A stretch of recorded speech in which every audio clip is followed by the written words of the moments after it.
Hello, everybody, and welcome to Popcorn Saga Game of Thrones, where we stroke your weapon like a psycho.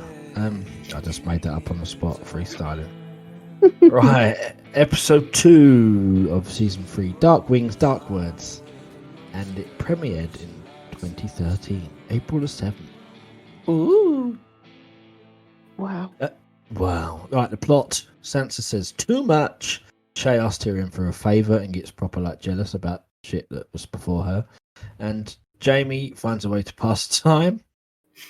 Arya runs into the Brotherhood without banners, without Bruce Banner.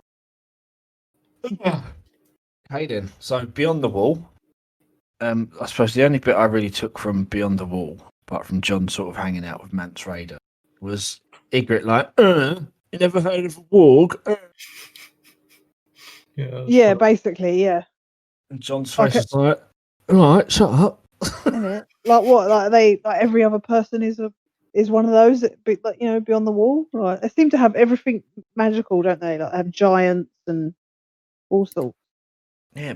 And Orel controls the menagerie to scout, which is a bird, not a menage a trois. Is that the guy from Pirates of the Caribbean in The Office? Yeah. Yes. I thought so. I'm telling the story. Not him, mate. Yeah, right. Yeah. Then Sam's all crying, and they're basically calling him a fat bastard. Mm-hmm. One guy's really gutted at him, isn't he? Yeah, Gren's like, you're fat and you're slow, and we would have died. But like I said to James, like it's not exactly like he's like skinny. He's got a bit of chub himself. Why's he got to be such a dick? Yeah, but some people are just dicks. Mormont just orders him not to die. So yeah, and I suppose the point to take away for the story is the man that walked said that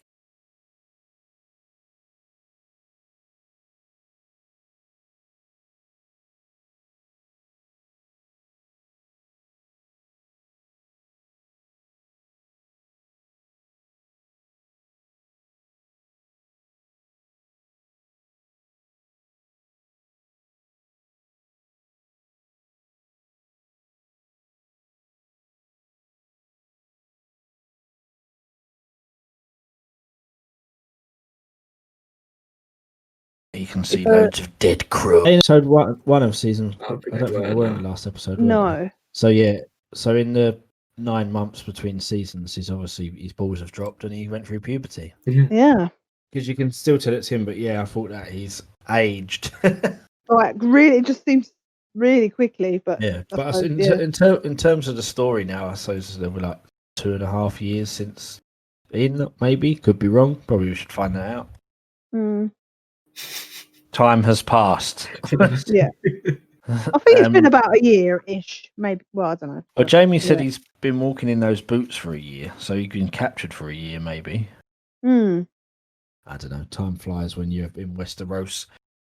And the boy approaches, and Summer is all growling and stuff, and it's the boy from Love Actually. The 4-year-old who looks 16. Yeah, he's not 40, 30 or something, isn't he? Joan Reed and his sister Mira, House of Reed, Lord Bannerman to House Stark, has been having dreams about Bran. Not weird at all. No. Now, this is going to bother me for the whole time now, because this is when I started getting interested in Bran the first time round, when he's asked him what he's been seeing in his dreams. He says the only thing that matters, you. And I was like, well, why is Bran the most important? I don't fucking know, and I never will. Yeah. You know? Yeah, pretty much. Yeah. Pretty much. Because it's like, I just remember the first time I watched it being like, oh, okay, this is really interesting. Like, where's this going to go? And I don't know, Chosen One Skywalker vibes. So, oh, Bran, what's going on, man? Unless it's literally spoiler alert, he's going to be king. Well, yeah, could be. That's what I thought. But that I know we've sort of made peace with Daenerys and Jon, but I don't think we're going to make peace with Bran's story. I think that's irreparable. That's not a word, is it? Yeah. Irreparable. Yes. And then what's her name? the wildling. I just Osha. remember a Harry Potter name. Osha, there you go. Osha. She gets all like sexist and she's like, "Oh, why are you looking after your brother? He should be looking after himself." It's true though, like what she said. She's like, well, where's the shame in that? Like, I look after my brother, so what? It's like the wildling way of thinking, you know. Yeah, but that's what I don't get about that as well. It's like every fucking wildling stands for themselves. Every wildling fights and stands their ground. That's what you do. You are from the wild country. You have to defend everything that you have, basically. At least that's what I understand from it through watching it the first time and now. Like, such a narrow-minded view from somebody who has not grown up in civilization. It's kind of fucking stupid and doesn't really make sense, in my opinion. I feel like the wildlings would be Trump supporters, you know. Yeah, probably. Still go there. Not this week. Yeah, so Lord Howland Reed, who openly wept when he found out Eddard died, I want to know, and I need to go find out for myself, if he was part of the whole flashback when Ned and Lyanna's having the baby, etc., and he saved his life. You know? Ah, yeah. I didn't even think of that. Yeah, when the Targaryen soldier's about to kill Ned, someone saves him, and I assume that's him. Right, at the Dreadfort, this made me a bit excited because our Mandem is coming. But Theon was getting like his feet screwed. Oh yeah, and well, it was the bit for me. It was the nail when he put like the knife or whatever. Oh under the yes, nail. that was the first bit. Yeah, so horrible. Wakes him up with a cold water, and then he sticks the thing down his fingernail. Oh, I actually like. There's not many things like, that actually make me like physically react, but like that's something that will immediately just send a shock straight up my back, and just the unimaginable pain of something like that. Oh no! And then Ramsay's like pretending to be a cleaner in the background. I like that. I can't remember how it plays out, but I'm kind of excited now because he's just playing with him and he's toying with him. But I suppose we know now that's what he likes to do. He's a kind of a sadistic bastard. Yeah, straight away Theon's getting fucking brutalized, and he's telling the truth, and they're like, "Just tell the truth." They're going to torture you anyway, mate. Yeah, exactly. That's what they want. You say. They're going to, make you suffer. Yes. He lies that Yara sent him. And he puts the bag back on Theon's head and is left alone to cry in his sleep. I must admit, I did feel I'm feeling bad for Theon, man. I mean, first time already, there's not much has happened to him. I know. I don't know if I'll be able to handle this. It gets a lot worse. Yeah. It's downhill from here. Sorry. Right, in King's Landing, I think this was my favourite bit of the episode. Probably, yeah. Joffrey's being fitted for new clothes. Oh no, sorry, this is a bit later on. Sorry, we're not there yet. Basically, Cersei's putting into his head that Marjorie's playing a game. Mm-hmm. But Joffrey barely tolerates his mother, dismissively tells her off. Shae dresses Sansa in her chambers and warns Sansa about Littlefinger. She's just like, it was just an old friend of my mother. No, Sansa wants to bang you. And then she goes to see Olenna Tyrell, the absolute fucking legend. Oh, yeah. It's just trying to get the truth out of her about Joffrey. I was so happy to see her again. She's just so cool. She just takes no shit. Like, she's one of my favourite characters, the whole thing. Yeah, Olenna's quality. And it was good Sansa actually finally says that Joffrey is a monster. Mm-hmm. And it's called it. And it also made me think as well, for what happens to Joff. So this is obviously the reason why that ends up happening. Because Olenna's like, well, he needs to be removed from the equation, and Marjorie needs to be queen. Yeah, she's just so ruthless. I love her. Yeah, she's quality. And then diddly do Tyrion and Shae having a little conversation. Like, I don't know, she just annoyed me a bit. She likes getting all jealous because he banged Roz and. She's just that's exactly what James said. What did you say? Episode, 2 episodes, she just pisses me off that much more Yeah, I why don't is she know acting what. like some crazy girlfriend? In Like, it, you're literally a hold on, in you a slept war. with You someone get before paid to me? sleep Like, with somebody, and you're getting up at somebody for fucking somebody else 6 months ago. And like, it doesn't even need to exactly, justify. when I didn't even know He's you. probably Like, shagged calm half of the down. fucking King's Landing and the North as well. Ah, Yeah. hell, this bitch she's got ideas way above her station. She thinks she's too good for it. No. Yeah. Yeah, no.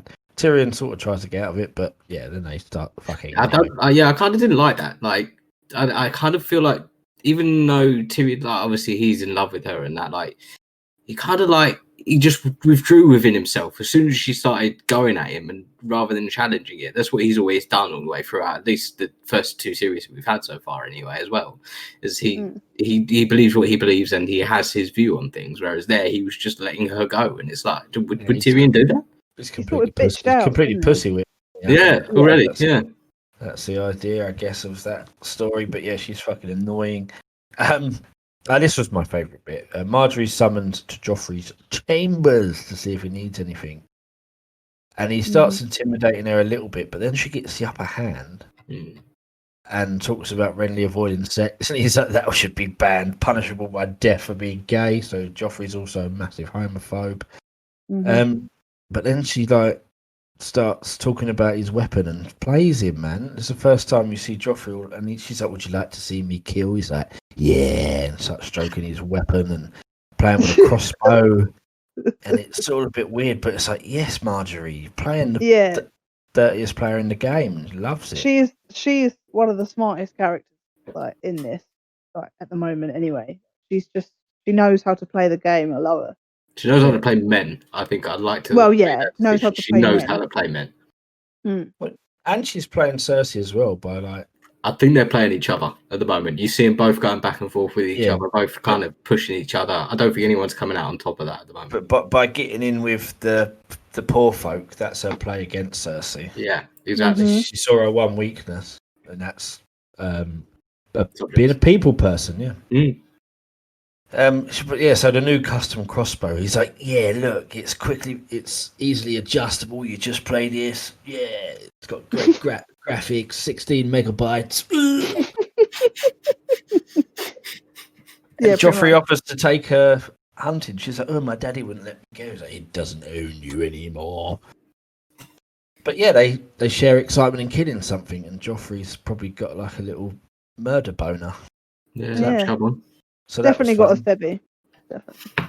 Right, the Riverlands. A lot happens. Rob's talking to his mum. Her dad's dead. They find out that Bran and that are missing. But the biggest thing I took is Karstark's talking to Rob. He's like, have you not been speaking honestly, Karstark? And he's like, I think you lost this war when you married her. Ding, ding, ding, ding, ding, ding. Yeah, nail on the head moment. Yeah. Someone with fucking sense. Yep. But I didn't realise there was so much alluding to that fact before what's coming later, if you know what I mean. Yeah, I definitely didn't notice it because, well, I didn't know what was coming. Oh, yeah.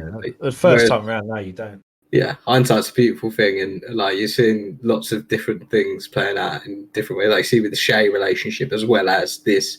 Even his army is now thinking he's made the wrong decision here. So there's discontent within his own ranks as well that I never even saw and never even thought of. A rewatch gives you so many more different perspectives on different parts of the story.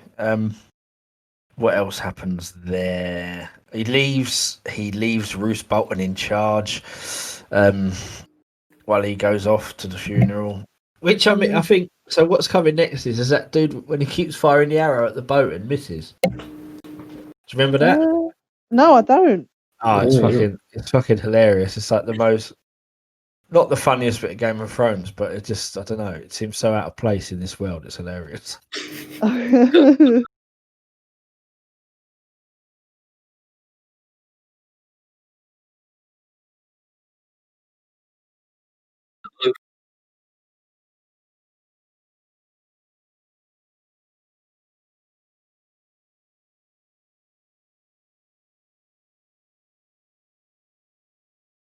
It's like bullshit. Like that first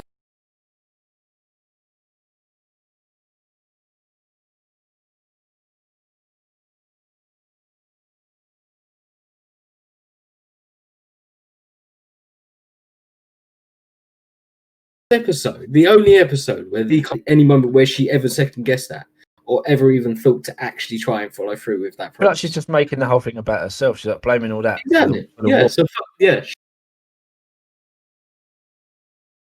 Shut up, cat. Fuck you. So I just shut up. Rob, put her in prison again. Fuck off, cat. No one cares.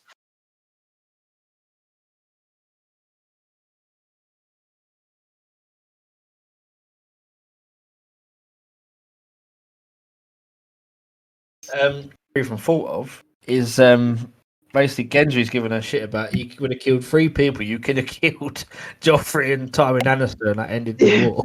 You know it. Yeah.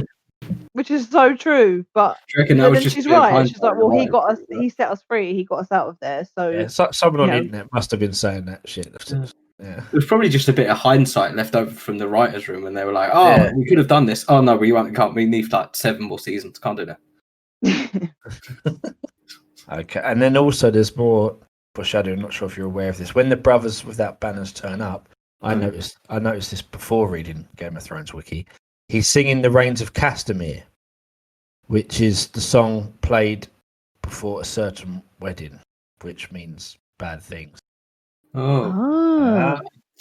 Google "The Rains of Castamere." I don't know the words, but anyway. You tried that. My favourite throne song is actually Jenny of Oldstone, what Pod sings in Series 8. Oh yeah, that's a good one. Florence of the Machine done a version of that. Sick.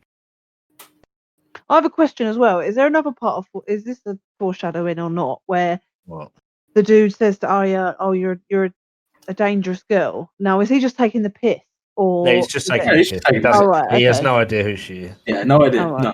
Okay. But it's ironic for you as a watcher because you know she actually is.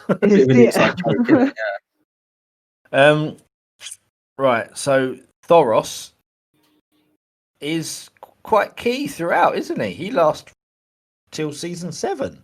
Mm-hmm. Yeah. Yeah. Didn't realise he was so cool. So it was actually good to see the Brotherhood without banners. Season 3 has introduced a lot of good characters. Yeah. And then straight brought in captive, fuck knows how they got him, is the Hound. The Hound is back. Yes. And straight away he's like, hey, that's how I start. Grasses are up straight away. Yeah. He's like, what are you doing with the start, bitch? So yeah, awesomeness. Right. So finally, Jamie and Brianne, which is another good exchange.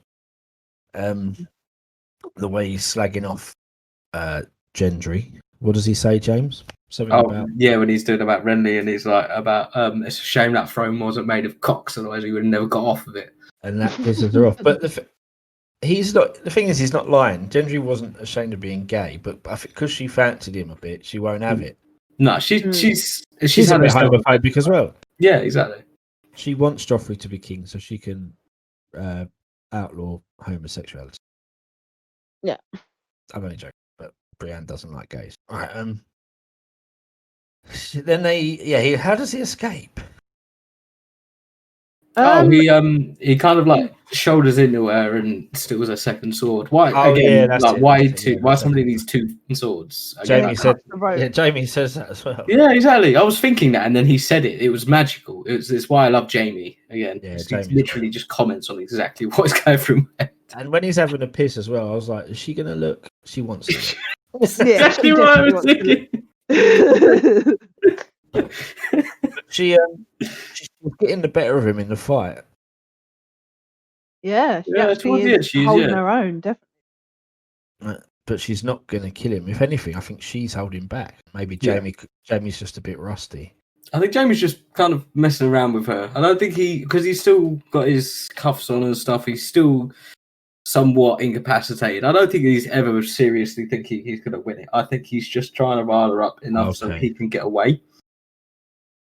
So he's malnourished after having spent the last full year. So he has been he's been captured a year, and his hands are still in manacles.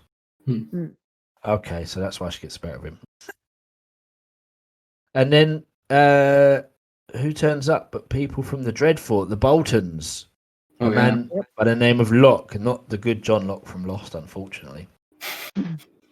And he's even Jamie's like, "Oh, the House Bolton, he is far too barbaric and graphic for him." And he says, "If you don't bring the Kingslayer back to the King in the North, he'll lose his head." So they take Jamie prisoner. So that's the last fight Jamie's going to have with two hands. Is that how it ended? Do they take the prisoner? Because it ended with them just sort of standing there. I thought, the cliffhanger is that they're about to go in and going to get him, basically. Yeah, I think I know what the twist is in the next episode as well. I don't want to give it away or anything. Yeah, but there's not much Jamie can do to persuade him from taking them to prison. So he's going to get got. Got to get got. Right, notable things. What is there? Any interesting facts? Dark wings and dark words is an old saying about messenger ravens. Okay, so I suppose the episode is about Bran. Okay. We don't get no Danny in this episode. Yay!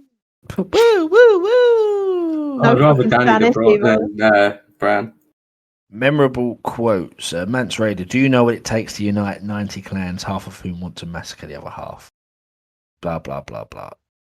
He says, I told them they're all going to die if we don't go south, because it's the truth, which John ends up telling everyone every season from, like, season 4. Yeah. Okie dokie. May I help you, Lady Stark, Catelyn? No.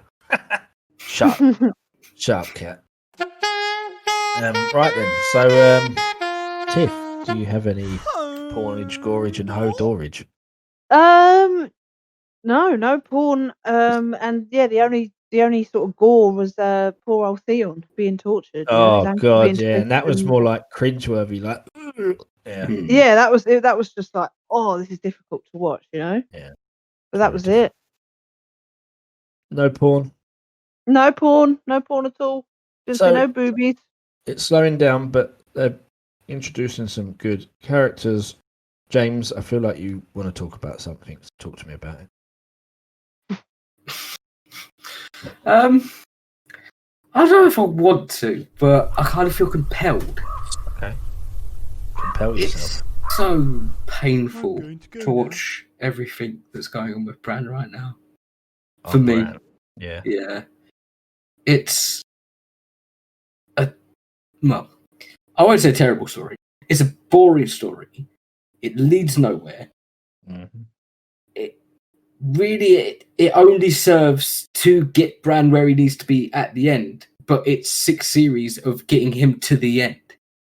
I can't help but feel that every second that this story is going on, my time's being wasted in essence, because it's just because you know how it ends. Yeah, I know how it ends. It's not a compelling story. Even now on a rewatch, looking on the way through, like the fact that these two, like, he had a dream about him once, and then all of like, how can he control Summer like that? Like, how is that ever explained? Or is it just that he can warg and do shit the same way that Bran? I think it's because he's a warg. Okay. In the books, John's a warg as well. I think all the Starks are. Okay. I don't know. That's cool. Well, and then John definitely is. Yeah, I remember John being one. Yeah. But yeah, I'm really not like it's the first proper episode where we've actually got Bran's story as we know it, or at least how it ends up anyway. And I didn't want to watch it. I just actively wanted to turn the TV over at this stage because it's just everything I hate about Game of Thrones now. Anyway, I don't hate it completely. I don't absolutely detest it. I'm never going to go and tell anybody not to watch it or anything like that. And obviously, we wouldn't be doing this podcast otherwise. But it just leads nowhere. It's not worth it, and I've got to sit through another 4 series minimum of it. Well, he's not in season 5 at all because they got up to where. Can we skip season 5? Yeah. Did you enjoy it? Did you enjoy it the first time round? The first time round, like I'll be honest in saying that I've never really got Bran as a character. I've never really invested in his story. Even first way through, I've never really. Even then, I kind of in different ways, I wanted to turn it off, but I wanted to turn it off and I wanted to move off to John. I wanted to move off to King's Landing. I wanted to go off to, I don't know, to Oberyn, to Ramsay, to all of these different characters that are so compelling and interesting. And as a viewer, for me, I want to learn more about and I want to know more about. And Bran, not only through the first series, first time that I watched it, but also now, it's the only person in the entire Game of Thrones who I do not want to watch. And I do not want to know anything more of, and actually wish I knew less about him. Yeah, no, it was the biggest cock up from season 8 is ruined the rewatch of Bran, because the first time around, it wasn't my favourite, but I was compelled by his story. I had so many thoughts and theories of where they might go. Yeah, I remember about him like walking into dragons and stuff like that. But it just, yeah, it's what it is. All right then. So that I suppose we'll do Mother Purrs and Papa Car.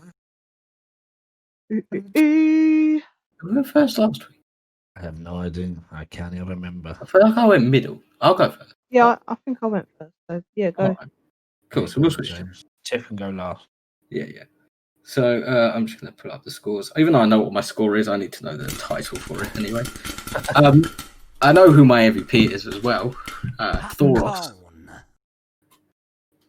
who is the guy from the Brothers with Banner. Paul Kelly. Yep. I mean, for me, anyway, I love this guy's work. He's a great actor. He doesn't really do many drastically different roles. He does some dramatic stuff as well, but him as an actor, from when I was 11 or 12 or something like that, and seeing him for the first time in a little film called Black Ball, all about bowls.